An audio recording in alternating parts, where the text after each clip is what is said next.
সংগৃহীত একটি লেখা। বিলুর ছোটবেলা থেকেই ভয় যে তার খাটের নিচে বোধহয় কেউ লুকিয়ে আছে।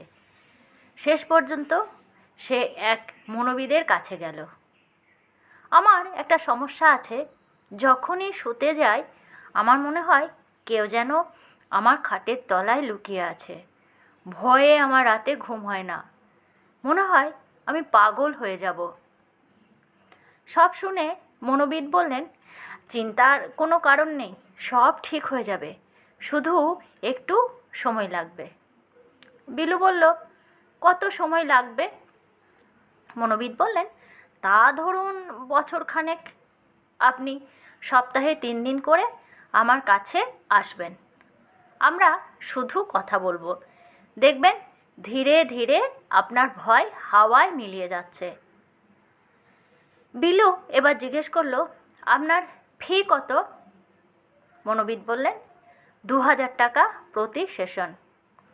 বিলু নমস্কার জানিয়ে সেই মনোবিদের চেম্বার থেকে চলে গেল। এরপর 6 মাস পরে একদিন রাস্তায় বিলুর সঙ্গে সেই মনোবিদের হঠাৎ দেখা। মনোবিদ ওকে বলল, কী ব্যাপার, আপনি আপনার সেই সমস্যা নিয়ে কই আর এলেন না তো? বিলু বলল, প্রতি দর্শনে 2000 টাকাটা অনেক বেশি মনে হয়েছিল। বছরের শেষে সেটা লাখ টাকায় দাঁড়িয়ে যেত।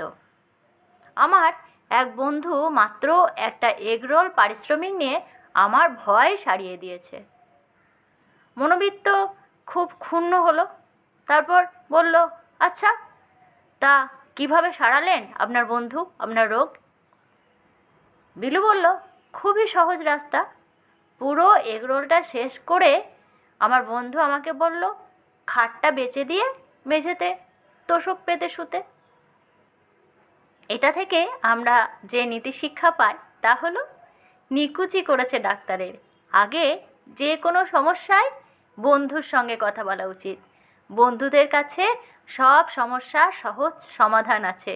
দেখা হওয়া, কথা হওয়া জরুরি। তাই বন্ধুদের সঙ্গে যতই ভৌগোলিক দূরত্বে থাকুন না কেন, সবসময় মানসিকভাবে একে অপরের সংস্পর্শে থাকুন। কেমন লাগলো গল্পটি অবশ্যই জানাবেন।